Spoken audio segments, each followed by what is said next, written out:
এদিকে দাদা বালতি নিয়ে চলে এসেছে জল দিতে সবাইকে। জল জীবন দান দিচ্ছে না এখন।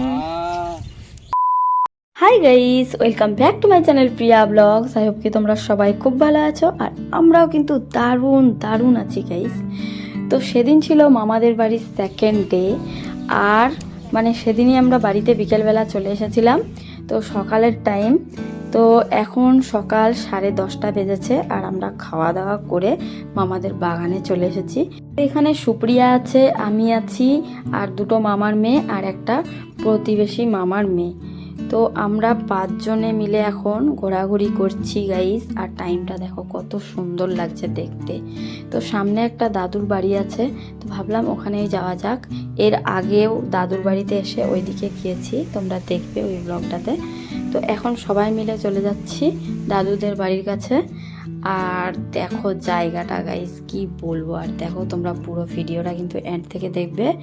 আর এত সুন্দর আমার দাদুর বাড়ির জায়গাটা, মানে কি বলবো। আর আমরা এখন পুকুরের সাইড দিয়ে চলে যাচ্ছি, আর উপরে গাছগুলো ছিল, এত হাওয়া হচ্ছিল, আর হালকা হালকা রোদ্রু। তো বৃষ্টি পড়ার পরে রোদ্রুটা উঠেছে, তো দারুণ লাগছিল দেখতে। তো আমরা সবাই মিলে এখন চলে যাচ্ছি দাদুর বাড়ি।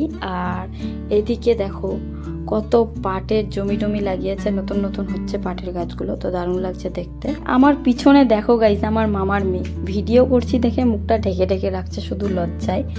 তারপরে দেখো বলতে বলতে চলে আসলাম আমরা এখন দাদু বাড়িতে। আর এটা হচ্ছে দাদুদের বাড়ি। তো এখানে জমি জায়গা লাগানো হয়, তার জন্যই দাদুরা থাকে, দাদু আর দিদা শুধু। আর আমার মামাদের বাড়ির কাছে কিন্তু এদের বাড়ি আছে আবার। তো এখানে কিন্তু আগে খুব টাইম পাস করতাম, আর দাদুর সাথে কিন্তু খুবই আড্ডা মারতাম, খুবই বিয়ের আগে। আর এখানে সবাই মানে আমি, সুপ্রিয়া, আমার মাসির মেয়েরা সবাই দাদুর কাছে বসে বসে গল্প করতাম। আর জায়গাটা দেখো গাইস কি বলবো, আর তোমরা নিজেরাই দেখো। এর আগের ব্লগেও আমি এখানে এসেছি, আর জায়গাটা কিন্তু দারুণ সুন্দর। আর বৃষ্টি পড়ার পরে যে রোদ্রুটা উঠেছে, মানে ওয়েদারটা এত সুন্দর লাগছে। এখন দাদুদের বাড়ি পার করে চলে আসলাম আমরা দাদুদের বাগানের দিকে। এখানে গাইস একটু এসেছি, তারপরে দেখছি দাদারা আছে সামনে বসে। তো দেখে তো একদম অবাক হয়ে গেলাম আমরা মজুদ হয়ে গেলাম এখানে। ওই দাদা লবণ আনছিস? দে। আমরা এখন চলে আসলাম দাদাদের কাছে, আরো বেশি জমে গেল জায়গাটা। তো দাদারা আবার আমাদেরকে না বলেই গাইস অনেকক্ষণ আগে চলে এসেছে ঘুরতে, আর অনেক জায়গা ঘুরে নিল, যেগুলো জায়গাতে যেতে আমাদেরকে ভয় লাগে। তো সব শ্মশান ঠাকুর সব কিছু দেখে টেখে চলে আসলো বৌদিকে নিয়ে। আর এদিকে ভাই দেখো গাছের উপরে আছে, সারাক্ষণ গেম খেলার জন্য দাদা 5-10 মিনিটের জন্য ফোনটা রেখেছিল নিজের কাছে, তারপরে গাছের উপরে উঠছে, এর আম পারছে ওর আম পারছে। তো এখানে বৌদিরা আম খাচ্ছে দেখে তো আমার মানে কি বলবো, আর আমার রাগ হলো একটু, আমাদেরকে না বলে আম খেয়ে যাচ্ছে। তো তার জন্য আবার আমরা এদিকে দেখো ভাই আবার অন্য একটা আমের কাছে উঠে, দাদা ফোনটা নিয়ে রেখেছে, একদম পাগল হয়ে গিয়েছে ও যে কি করবে। দেখো এদিকে দাদা আর বৌদি আসছে, আর আমরা এদিকে সবাই মিলে এখন ঘোরাঘুরি করছি বাগানের দিকে। তো এখন আমের গাছ কোনটা, আমের গাছ থেকে পেড়ে দিল দাদাদেরকে আমটা প্রচুর কিন্তু মিষ্টি, তার জন্য ওই আমের গাছটা খোঁজাখুঁজি করা হচ্ছে, ভাইরা খুঁজছে, ভাই আর দাদা। আর আমরা যাচ্ছি সামনে একটু, মানে সুপ্রিয়া আর আমার মামার মেয়ে অঙ্কিতা আর সোনামণিরা সামনে কিন্তু যাচ্ছিল, আর আমি ওদের পিছন পিছন চলে যাচ্ছিলাম, জানি না কোথায় যাচ্ছি। তারপরে সামনে গিয়ে দেখছি গাইস এখানে একটা নতুন পুকুর করেছে। কি পুকুর করছে, পুকুর ওখানে ভূতের মেলা হচ্ছে না, ওই যে ওটাতে পুকুরটা এখানে দেখার পরে মানে সামনে কিন্তু আবার ভূতের মেলা হয়, আর ওখানে শ্মশানকালী উঠে। তো দুপুরের টাইমে আর আমি গেলাম না। আর দাদা কিন্তু বৌদিকে নিয়ে পুরো একদম ঘুরে নিয়েছে, মা জানলে দিবে বকা। তো তারপরে এখানে দেখো ভাই এখন আমের গাছে উঠে গিয়েছে, আর এখান থেকে এতগুলো আম পারছিল গাইজ, আর কি বলবো, মানে যেই লোকের বাগানটা ও তো একদম রেগে গিয়েছিল, সাইডেই বসেছিল কিন্তু শুনছিলই না এ কথা। তো আমরা অনেকগুলো আম পেরে নিয়েছি, আর একদম অর্ধেক পাকা পাকা ভাব হয়েছিল আমগুলো, দারুণ লাগছিল দারুণ। দেখো গাইজ এখানে আমরা আম নিয়ে নিয়েছি।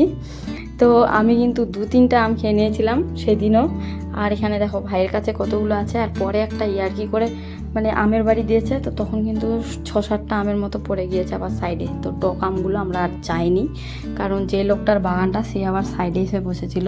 তো আমরা ভাবছি দেখেনি তো না দেখুক, আর যাবো না আনতে কিছু। সুপ্রিয়া গোটা গোটা আম খেয়ে যাচ্ছে, আমি 3টা আম খেয়ে নিলাম। কিন্তু দারুণ এখন টাইমটা যাচ্ছে গাইস, দারুণ দারুণ। দেখো সবাই মিলে পড়বি আর রাঙা করে চিল্লাবি একদম। না বেশি আনন্দ ফের ভালো না।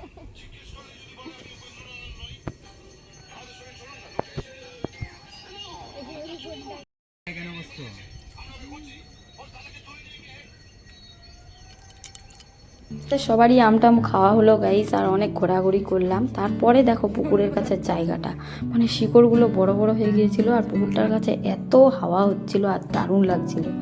তো এদিকে এখন আমাদের মানে আম খাওয়া হলো, তারপরে এত পিপাসা লেগে গিয়েছিল। তো দেখো দাদা বালতিতে করে জল এনেছে, এখানে জল দান করা হচ্ছে। এখন 12:30টার মতো বেজে গিয়েছে, আর বাড়িতে যেতে হবে গাইস।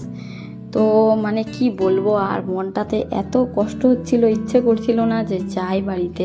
এগুলো জায়গাতে এত টাইম কাটিয়েছি গাইস, আর কি বলবো, ইচ্ছে করছিল না যে বাড়িতে যাই। মনে হচ্ছিল যে আগের মতো অনেক দিন কাটাই এখানে, অনেক দিন থাকি, আর আজকে আবার বাড়িতে চলে যাব। আরও বেশি খারাপ লাগছিল যে এতটুকু টাইম নিয়ে এসেছি মনে হচ্ছে, মানে ইচ্ছেই করছিল না যে বাড়িতে যাই।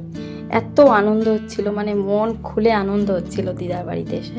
আর তোমরা কিন্তু অবশ্যই কমেন্ট করে জানাবে তোমাদের কার কার দিদার বাড়িতে ভালো লাগে আমাদের মতো।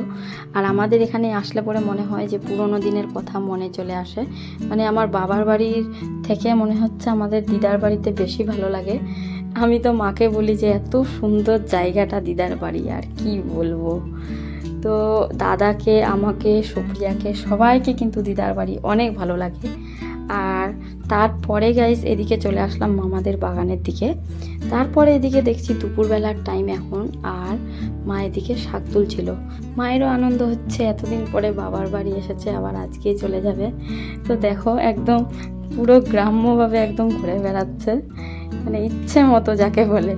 তো এখানে দেখো শাক তুলছে, এতটুকু টাইমে এসেই মা কাজ করছে বৌদিদের সাথে, মানে আমার মামিদের সাথে।